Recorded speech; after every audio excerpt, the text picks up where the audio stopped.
El fascismo tiene sus antecedentes filosóficos en el marxismo.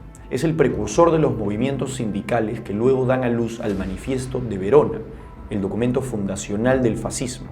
¿Qué es el fascismo y cómo confrontarlo de verdad? La polarización política actual se debe en parte a confusiones lingüísticas, y por eso creo que una manera de reducir la división es ayudándonos mutuamente a clarificar cierta terminología política. Un ejemplo es la palabra fascismo, que se utiliza cada vez con más frecuencia. Paradójicamente, se usa a menudo como un ataque contra ciertas ideas que son lo opuesto del fascismo. Muchas ideas que podrían ser los antídotos contra esa doctrina totalitaria son catalogadas como fascistas. Pero veamos, ¿cuáles son los dogmas centrales del fascismo y cómo podemos combatirlo genuinamente? Si bien hay distintos tipos de fascismo, todos ellos tienen un punto en común. Parten de una filosofía colectivista, es decir, priorizan al grupo y al Estado por encima de las libertades individuales.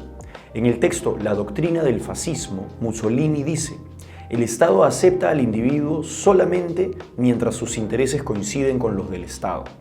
La palabra fascismo proviene de fases, que significa conglomerado, y los fascios eran un símbolo de poder en la antigua Roma, que eran varias varas atadas juntas con un hacha, simbolizando la predominancia de la tribu y la necesidad de la violencia para mantener esos grupos firmes. Es a partir de este colectivismo puro que el fascismo construye el resto de sus dogmas: gobierno totalitario, cero libertad de expresión, corporativismo, anticapitalismo, entre otros.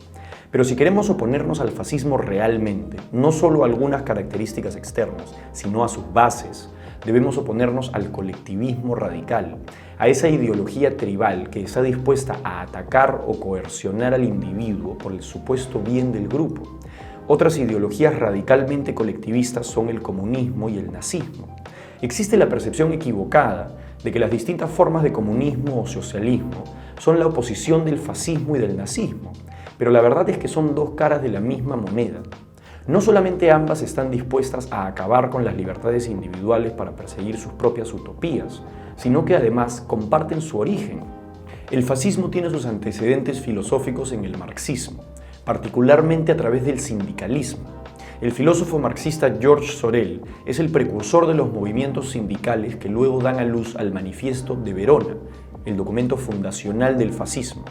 Este documento fue redactado por Nicola Bombacci, uno de los fundadores del Partido Comunista Italiano. Bombacci fue toda su vida un acervo comunista y a la vez uno de los más leales agentes de Mussolini. Cuando ambos fueron atrapados y ejecutados por los partisanos, las últimas palabras de Bombacci fueron: que viva Mussolini, que viva el socialismo. Por supuesto, surgieron muchas diferencias entre el fascismo y sus orígenes sindicales. Por ejemplo, el fascismo defiende un régimen económico llamado corporativismo, donde el control económico del Estado es un poco más indirecto que en el marxismo. Pero lo importante es que tanto el fascismo como todos los tipos de comunismo se oponen al libre mercado y creen que el Estado debería tener la última palabra sobre cómo se gasta el dinero que producen las personas. Por eso, el fascismo también exige grandes aumentos de impuestos, multiplicar los derechos laborales, que los obreros de una fábrica, por ejemplo, tengan tanto poder de decisión como los dueños de la fábrica. Por esto es que asociar fascismo con capitalismo o con liberalismo no es solo un error, sino una contradicción. En palabras de Mussolini, el liberalismo negaba al Estado en nombre del individuo.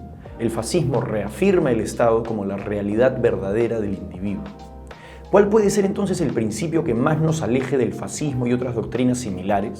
Una política individualista, es decir, una visión que considera al individuo como valioso en sí mismo y no solo como un instrumento del Estado. Una corriente política individualista es, por ejemplo, el liberalismo, pero hay otras y además hay muchos tipos de liberalismo.